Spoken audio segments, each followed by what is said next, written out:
It's easy to know someone for what they do on a Sunday morning, but today we're going a little deeper. This is a chance to hear the story, the calling, and the real everyday moments that shape the way Pastor Brad leads and loves our church. So, whether you've been here for years or you're just getting connected, I think this conversation is going to give you a whole new perspective. Let's jump in. Hi, friends, and welcome to Between Sundays. I'm your host, Tori Munier, and I'm really glad you're here. This is a space where we talk about faith in the middle of real life, the moments that don't always make it into Sunday morning. Let's dive in.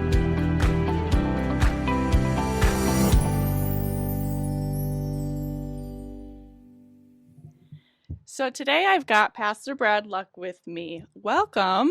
Welcome. How are you today? I'm doing good so far today. Yay. Thanks for being on this podcast episode with me today and letting people get an idea of who you are. So, who are you? Tell us a little bit about your story and how you came to Jackson First. Well, I was previously at Dundee for 6 years as the pastor there. And before that, I was in Hudson for 5 years. And so I had the opportunity to come here almost 2 years ago now and be this pastor here at Jackson First United Methodist Church. Is it your favorite church? Can you tell me that? Oh, all of my churches are favorite. That was a good answer. Good answer. I can't believe it's been 2 years already. It feels like it was just yesterday, but it also feels like you've been here forever. Yeah, time seems to fly by really fast. Yeah. More so, I think, here because it's a much busier church. Things are always going on here. Yeah, I'm hearing that. I grew up here, so I have no idea what it's like to not be in a busy church. Yeah. But everyone who's been here since has told me that this is a very busy church. Mm-hmm. I guess I just assumed we were all like this. So, Well, it depends on if you're from a city or from a rural church. Um, Rural churches tend to be a lot slower.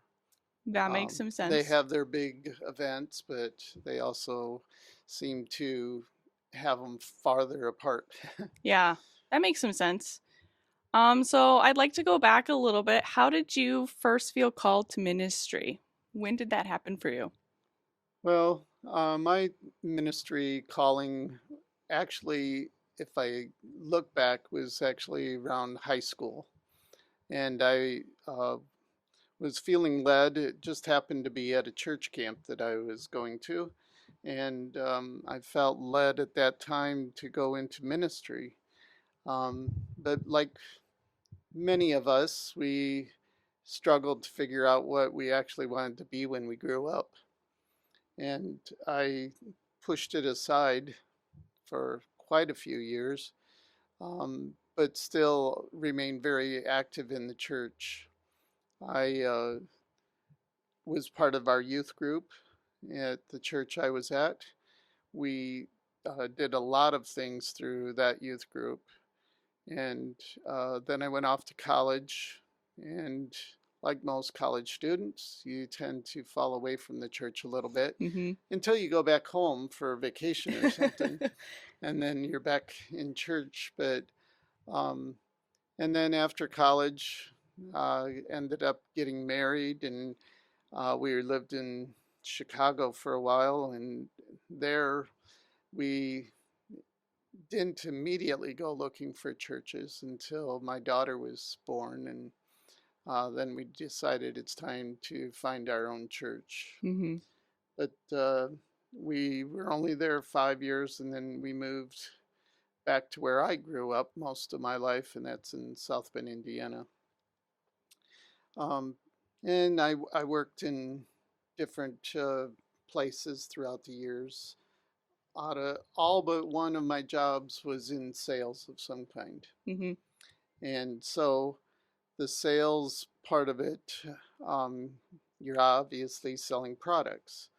And so um, that was about 36 years of being in sales that I did. And I ended up being moved from um, back and forth, ended up back where I was actually born. I was transferred back to the area here in Michigan, and So at that time, we were living in Monroe for quite a while. And then 2009 hit when jobs started disappearing, especially in the industry that I was in, which was automotive. Mm, mm-hmm. Automotive, when that starts to struggle, the whole state of Michigan feels the pain. Yeah. But it was during that time that I remembered again that calling and kind of the commitment that I had um, made verbally um, to become a pastor someday. And so I decided I was going to go off to seminary, get my master's degree, and become a pastor in the church or in the United Methodist Church, which I grew up all my life in. And since then, I've been in 4 different churches, and each church is unique, Mm-hmm.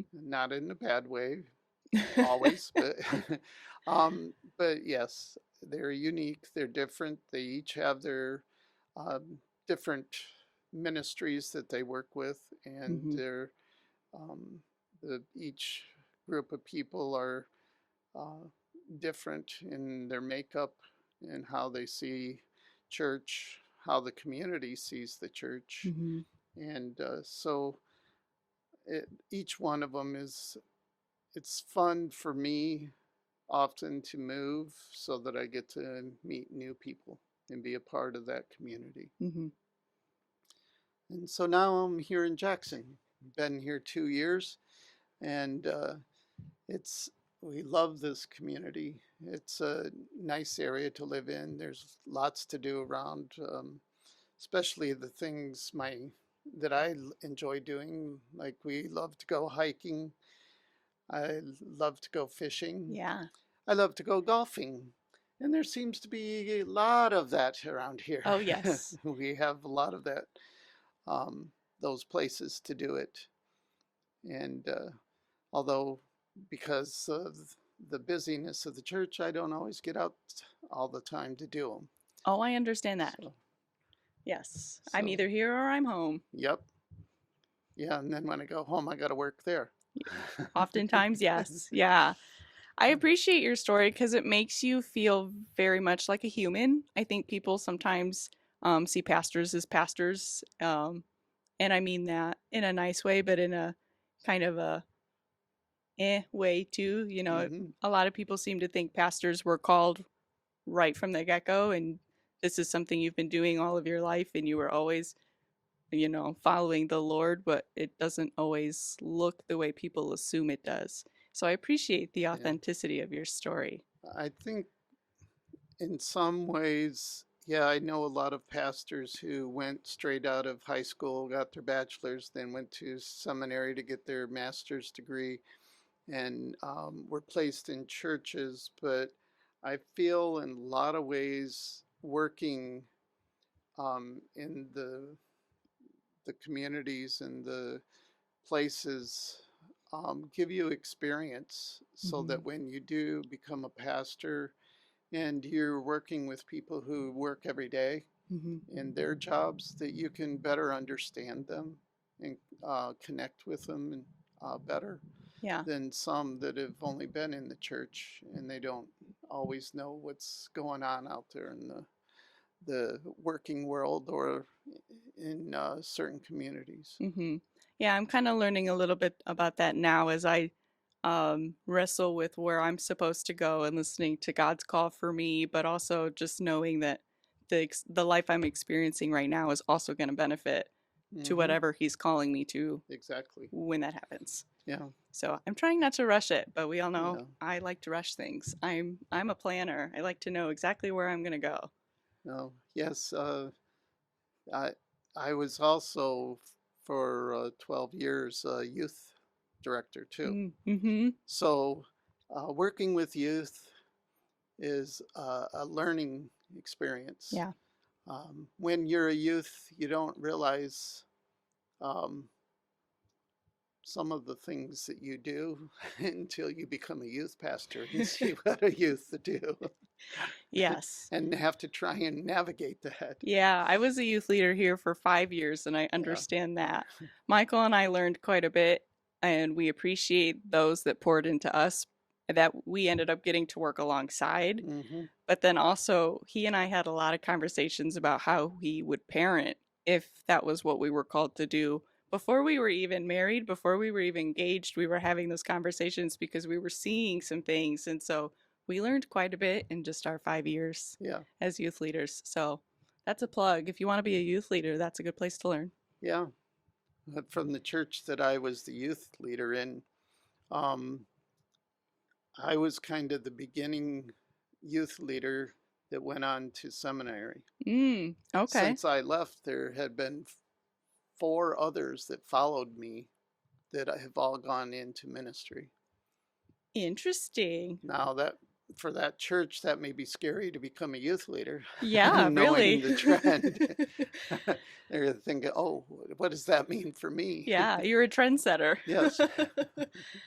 That's funny. Um, Moving on to a little bit of your life outside of this church, what does it look like for you? You mentioned a little bit about your hobbies, but what Hmm. does your family look like? Do you get to do anything outside of your hobbies and family?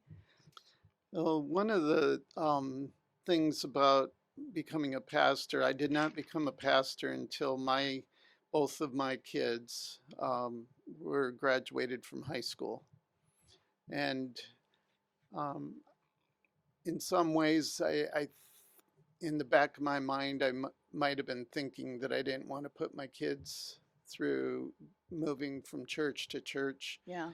although many pastors do. Hmm. But they were in high school, and moving high school kids is more difficult than the younger ones. Right. But I do have two kids. They're both adults now, and they obviously don't live where I live because they have jobs in Yeah. other places. Right. And we have uh, a granddaughter and a grand dog. And so we enjoy spending time with them.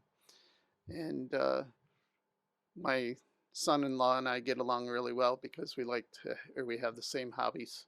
Yeah. So we get to do a lot of stuff together. That's wonderful. Yeah. Yay. I love to hear stories where kid in-laws get get acquainted with the family and kind of mesh really well Hmm. because you hear so many horror stories, Yeah. especially as a woman. I've heard so many horror stories about mother-in-laws, Yeah. and I've not experienced that. I was welcomed with open arms in my family, and it was a beautiful thing.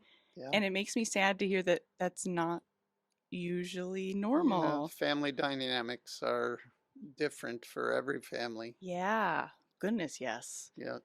It makes me wonder sometimes when we talk about a church family, like there are some family dynamics there, and we say Hmm. it here in a very positive way, but do people hear that and think the not so positive things? Yeah.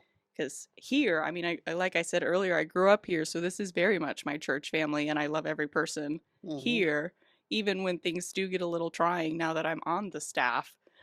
But that's never changed my view, I Right. guess. Yeah. So Well, food for thought. yes. And my family, we like to do a lot of things together. Yeah. We try to get together as much as possible, even though we live 4 hours away from my daughter and son-in-law and granddaughter. Hmm. Even farther for my son. He's across the country, Yeah.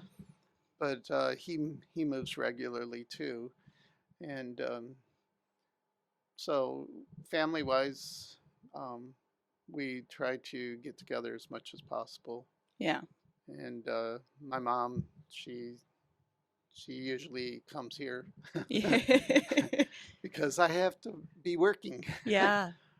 So it's nice when she can come over here, and when we can get over there every so often, it's nice to get away for a little bit. Yeah. I'm sure that that's nice to have a good support system, especially in ministry, because I don't have to tell you this, but for our listeners, working in ministry is a very interesting dynamic. Yes. We're usually not off the clock around here. Well, the part I like about ministry is you don't have the same day ever. That yes. Yeah. It's always different. Mhm. There's something new that's going to happen, something pops up that you need to address. Um, and so you might have your day planned out, but there's always something that helps to change your plans. Yes. You have to be very flexible. Yeah. I learned that. I'm learning that the hard way. Yeah. I'm very much wired. I thrive better on jumping from project to project. Hmm. I came from an environment where I was working in a cubicle, and so the days were always the same. Yeah. That's not for me. I am not Mm-mm. built that way. And so I thrive better here, but I've also learned that I need to be better about some of my scheduling and my time management too, because Right.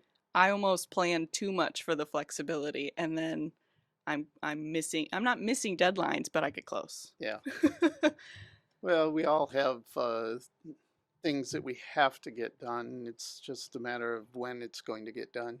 Yes. And some weeks are a challenge to um, be prepared for Sunday mornings. Mhm.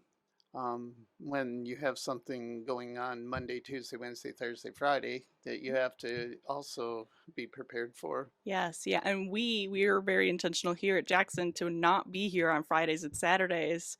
And so Yeah. sometimes, Thursday becomes the Sunday prep day, and if we don't get to it Thursday because of something, then we're running around on Sunday morning trying to keep our calm and our cool and not look like we're running around with our heads chopped off, Yes. which I don't do well. Everyone just knows to stay out of my way on those mornings. Yeah. But We have to get ready for worship, and yeah, worship takes a lot of planning. yes. Um, it gets easier when you do it over and over, but each week worship is different. Mhm. It's um, the service may be different, the music's always different, the prayers are always different, the Mhm. message is always different. The dynamics of what's going on in the worship service and before and after church is a lot of times different. Yes, yeah. So you have to be able to, um, I guess, you can do as much planning as you can. And when it's not done, you have to be willing to trust God to get you Mhm. through. Yes. And it always seems to work out. Yeah. I just heard a song yesterday. It's titled something like She Did the Best. And I can't remember all of the lyrics. Again, just heard it, but I love it because it's kind of one of those like feel good morning Hmm. bop songs. And it repetitively says, She did her best and God did the rest. Right, And I love that imagery because faith is action. And so we are supposed to give our best to what God has called us to, where He's planted us, what we're doing in the moment, and then He takes care of it all. He takes right. care of the rest. Yeah. So it's my favorite bop song right now. Well, it, there's always weeks that, as a pastor, you spend so much time writing your sermon, Mm-hmm. and then you get to Sunday morning, and at least for me, I might be going through the sermon, remembering what I wrote down, and something pops into my head that relates really well with what I'm talking about. Yeah. And I go off script, and sometimes that can be a good thing, and sometimes not so good, especially when you can't remember where you left off in your message. Mm-hmm. Um, but sometimes you're bringing the what's current in your mind, or maybe a current event or something that comes that relates greatly with the message. Yeah. And so I've become more comfortable with that, Mm-hmm. allowing that to happen. Um, I know when I was first new into ministry and that happened, I'd get a little bit freaked out Uh-huh. because you want to hopefully look like you know what you're talking about. Yes. Yeah. But it nowadays when I tell my wife or someone afterwards that during the middle of the sermon was taken off track, and they go, "Well, we had no idea. It just seemed to flow," Yeah. and that's kind of nice to know. Yeah. The Even, Holy Spirit moved and you didn't know it. yep, Yeah. it's amazing what the Holy Spirit can lead you to when you're um, doing the work of Mm. the, um, of Christ. Yeah. But you said it too, you're kind of more comfortable in allowing that to happen. You're Yeah, more willing to let the spirit move yeah. now than you may have been at the beginning, which could also reflect some willingness that the spirit can't move unless you're willing to let it happen. Well, it's not just for pastors or people in ministry, but everybody. Mhm. Sometimes we get so structured in our lives that anything that pops up in between creates anxiety, and Mhm. um, I think everybody needs to move forward to that place where when something doesn't go our way, we roll with it Yeah. and allow God to be a part of it. Mhm. Um, we often forget that God is there with us through it all, Mhm. but yet when we're struggling, God's still there, Yeah. and we need to trust that He will get you through whatever it is you're going through. Mhm. Yes, I agree. So I'd like to circle back to talking about Jackson First United Hmm. Methodist Church. What do you love most about this church and this congregation, or There's even quite this community? there's quite a few things about the church that I love here, which this is a church that is well known for its music. It's Mm-hmm. been very popular through the years here. Um, we have concerts here. We have great music on Sunday mornings with the choir.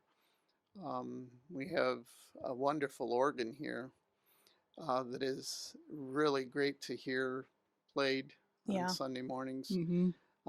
Even on weekdays when they're up there practicing, they tend to Yes. practice a little bit louder than they would on Sunday.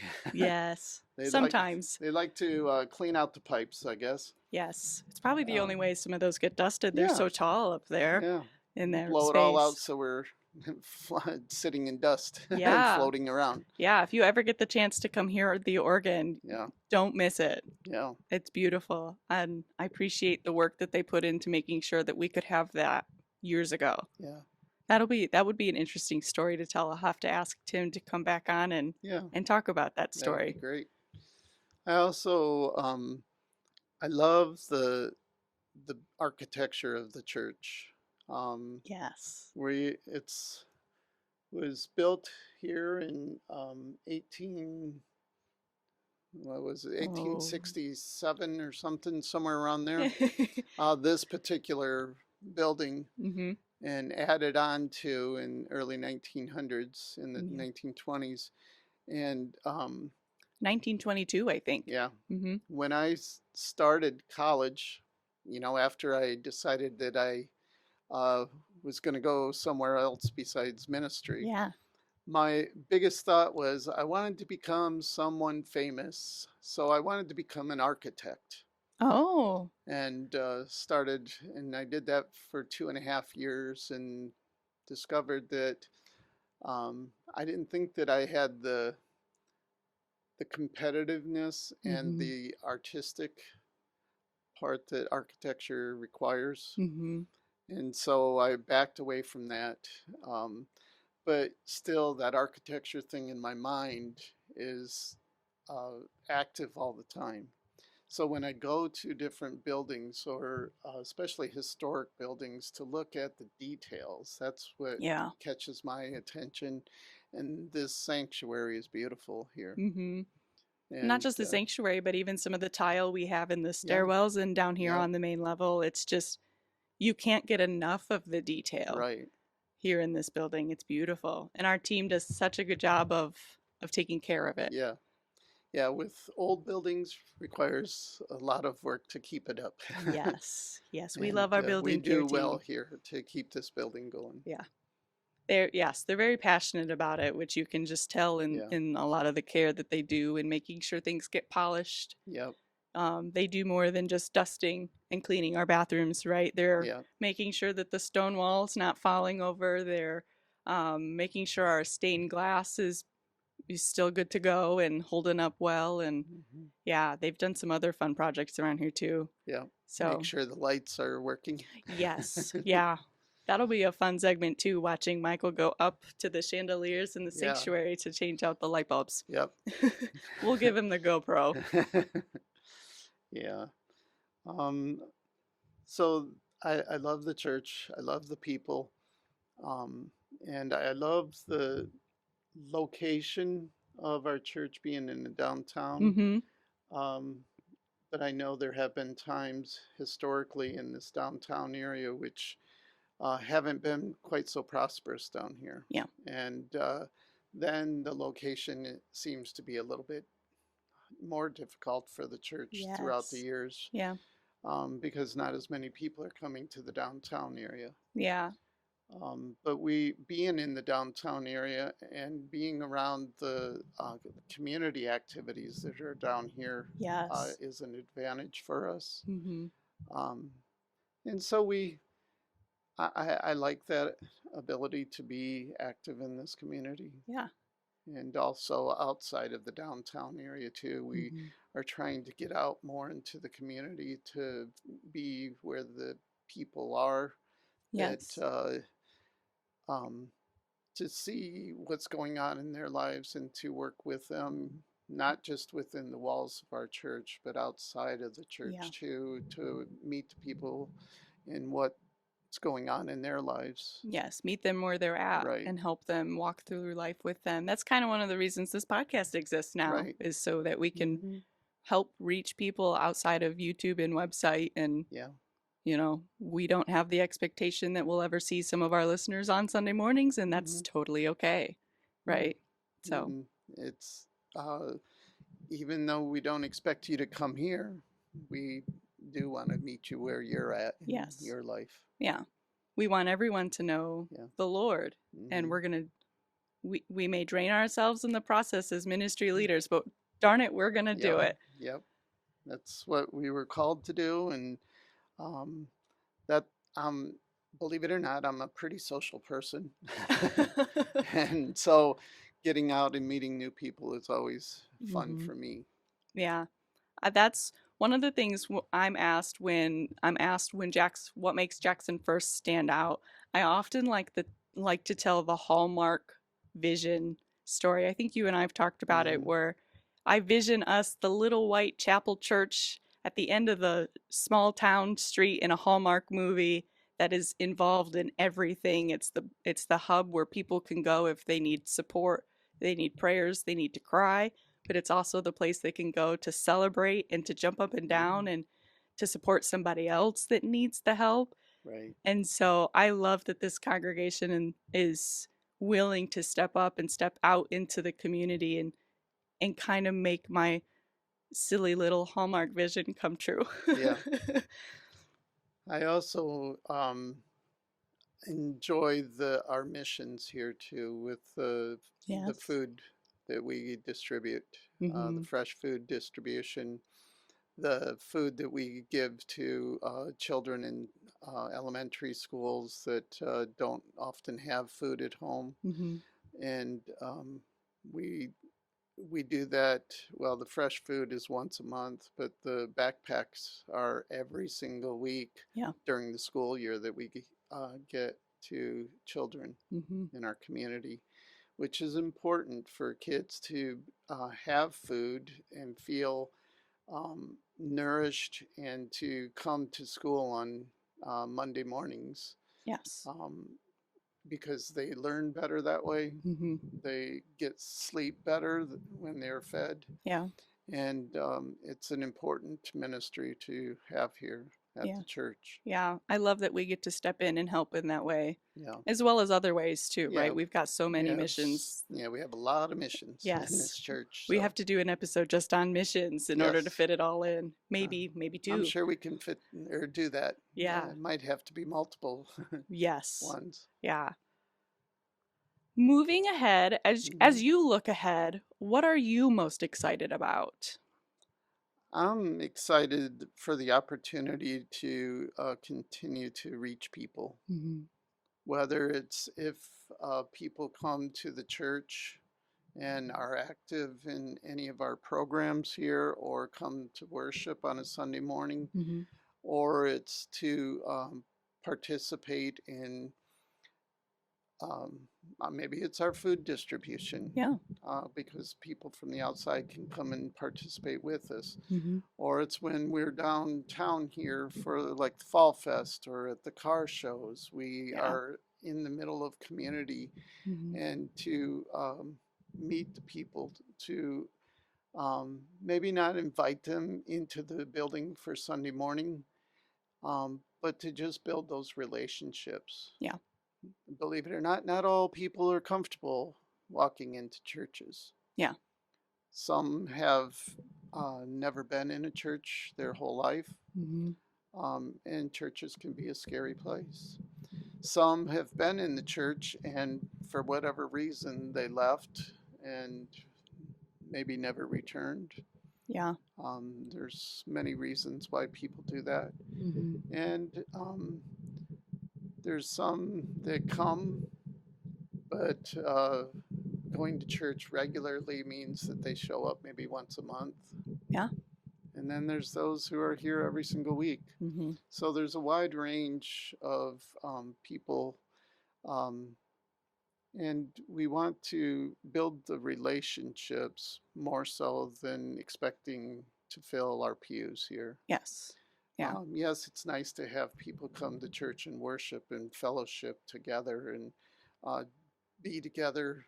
Yeah, Methodist Church has a little bit of a thing where they are known to have meals. Yes. Yes. We love our And food. we love food, so we have hospitality time after church service with snacks and just Hmm. time to sit and talk and get to know each other and Yeah. find out what's been going on in each other's lives. Yeah. And it's a little bit of a social time. Yeah. And so we are excited to have people come and join us for that. Yes. Yeah. I love Yeah. that imagery where, yeah, if we never see you on a Sunday morning, it's okay because Yeah. we hope to make an impact with wherever we met you, wherever Right. that was, whenever that was. Right. But I'm also kind of the person too, like, I love this congregation and I want everyone I meet to come meet these people because I love them so much. Mm-hmm. And so, yes, I hope that happens at some point in life, but that's never the goal, right? The goal Yeah. is just to hope that someone sees the Lord through what I'm doing or what Yeah. our project's doing or whatever it may be. I mean, even if it's just sitting on the steps and soaking in some of the morning sun, maybe afternoon Well, our sun. steps face the north, so we don't get direct sunlight. Well, then scratch that. Wherever you can sit We can on our sit in the back property of the church, to get the facing sun. south. Yes. So if you're sun soaking on our property, Yeah. and that's where you get to meet the Lord, and I didn't even get to have the conversation with you. That's just something that happened. I Mm-hmm. think that's a beautiful thing, and I Yeah. love that we have the opportunity to do that here in downtown, even though I have no idea. I'm directionally challenged. So the sun Yeah. hits where the sun hits. Right. Yep. I also think it's really important to acknowledge that ministry isn't always easy. So, what has been one of the most challenging parts of ministry for you? Mm, I think sometimes it's the time, trying to balance family life with church life. Mm-hmm. Um, the more that's going on in the church seems to take up more of the time, Yeah. and that doesn't mean it's like a 9 o'clock to 4 o'clock on a Monday through Thursday or time frame, Mm-hmm. or only on Sundays. Churches have events that go on in the evenings. Mm-hmm. They have events going on Saturdays. They have events going on Fridays, and of course Sundays. And it's not just worship time on Sundays. sometimes we have things that go on afterwards. Like we have Yes. a concert coming up in the choir, celebrating our bel canto choir. Yes. Yeah. 20 years they've been active, Yeah. and that happens in the afternoon on a Sunday. Mm-hmm. So it's not always contained to the little bit of time that you allow for worship, Yes. but we invite all people to come to the concerts. Especially, this one here is important to this church. Mm-hmm. It's free. You get to come listen to music, Yes. and um, you'll hear the choirs sing. You'll hear the organ or baby grand piano, um, and other musical instruments that Yep. are as part of it. Yep. And so it's a nice time to just come and listen to music Yeah. and celebrate it. Well, and being a member, I grew up in the music Yeah, ministry, and I'm a member of the bel canto right. ensemble that they're celebrating. And let me tell you, the music, bring some tissues because it's all very moving. Yeah, I don't know how bel canto is singing a majority of the concert. I don't know how we're going to make it through it. yeah, At least me as a person, I mean, practice and rehearsals is one thing because you can kind of put your emotions away, hmm, but you're also somewhat you're focused in the dynamic levels and you're focused on the notes or whatever the word is at that moment, making sure it all matches, and you're watching to make sure you're still on cue and you're listening to who's next to you. right, It can be complicated, and musicians, you understand me, but um there's something that happens when you get put in the room and you're doing it for the official time right. that just, I don't know if it's the spirit. I like to think it's the spirit. But phew, I'm gonna have to have tissues in my notebook in my Yeah, music because I just know better. It's something's gonna move through me, and I'm an emotional person anyway. So right. anyone who knows me just knows to expect tears when I'm up front. So it just happens at some point, Yeah, or I get choked up, and then you hear it. Like my sister likes to tease me when she can tell I'm getting choked up while speaking. right. So all those kinds of fun Yeah. little things. But Isn't that the way it works with siblings? They want to yes, see you cry. yes, yes. Well, we'll get to hear a little bit more about the concert because the next episode is going to be from the perspective of Tim and my sister Becky, who are coming to record to talk about it Yeah, and to talk about a little bit more what it looked like to grow up in the ministry and to lead the ministry. So that'll yeah. be a fun episode to listen to. That one's coming out next. Just to So, let you know, Tim is the choir director here and oh music yes, director here at Jackson First United Methodist Church. yes, yep. That's going to be a lot. That's a conversation I'm looking forward to because I think that's going to be fun. Yes. To wrap up, if Hmm. someone is listening right now and maybe they're feeling disconnected or unsure about their faith, what would you want to say to them right now? I would say faith can be a difficult thing. Faith, trust, those are words that have a heavy meaning in them, Mm-hmm. and sometimes understanding what faith means or understanding what it means to trust, it can be difficult because we all have different life experiences. Yeah. Some may have some pretty significant struggles in Mm-hmm. their lives, and um, which causes problems with trust. Yeah. Um, and so to have a connection with the church can sometimes be um, an unknown. How can you go to church and trust what you hear? Mm-hmm. How can you trust those people that are in the church? Yeah. How can you trust the message Mm-hmm. that is being given, let alone for some people, what does that message even mean? Mm-hmm. Because they've not had the experience there. And so to trust and then to have faith, faith requires a lot of courage. Yeah. Yes, it does. Faith means that you are giving yourself to someone or something else and having faith in it that that someone or something else is going to provide for you. Mm-hmm. We all like to have our take charge of our own lives, Yes. and so when we give that up and allow God to take hold of our lives or to lead us and guide us through our daily lives, Mm-hmm. that can be scary Yes, I can. because we like to have control. Me, Yep. yes. I'm We pointing to myself. we Yeah. like to decide what we're going to do, when we're going to do it, how we're going to do it, Mm-hmm. um, and so that's the human condition, Yeah. is that control. Mm-hmm. But the faith is trying to get allowing us to understand that God is there with us Yeah. at all times. God created us. Mm-hmm. And I know some people go, well, how did, I don't understand how that happened. But God is always there to walk us through our dark times Yep. and to celebrate with us in our good times. Mm-hmm. He's a proud father, Yeah.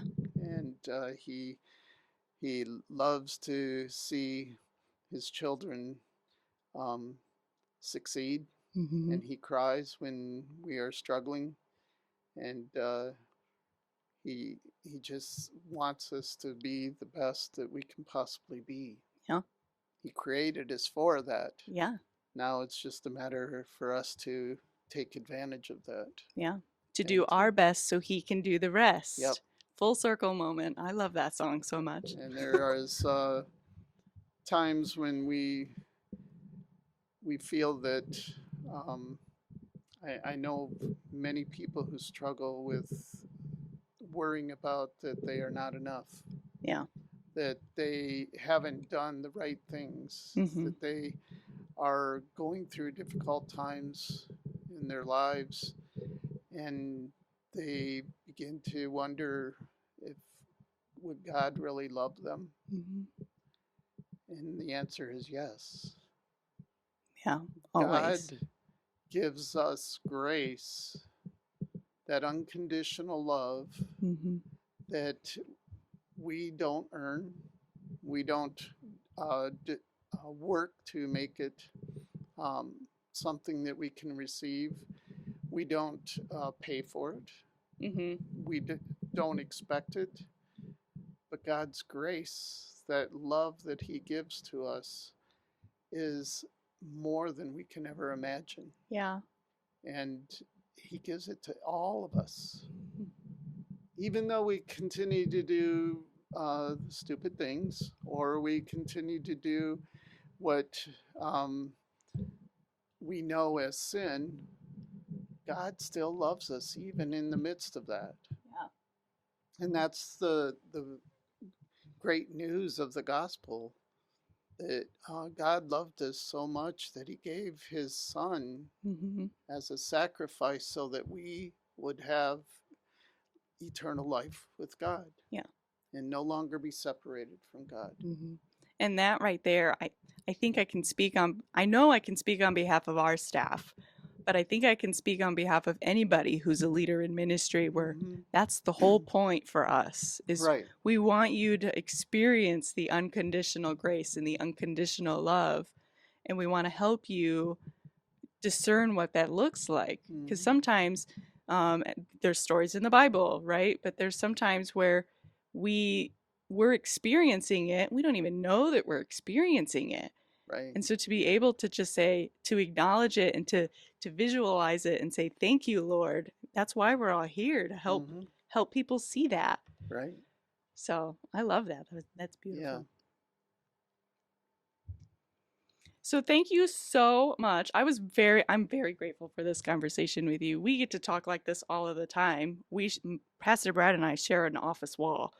So we talk like this all the time, but I think it's wonderful that our listeners got to hear a little bit more about you and about this, the heart behind what we're trying to do here and in this podcast and in our worship services, in our mission projects, etc., etc., etc. Because again, we're a busy church. Right. So thank you Yes, so we much for are. being here. Well, thank you. Thanks for spending some time with me today.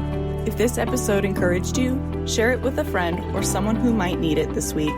And don't forget to follow along so you don't miss what's coming next. We'll see you back here soon in the in-between.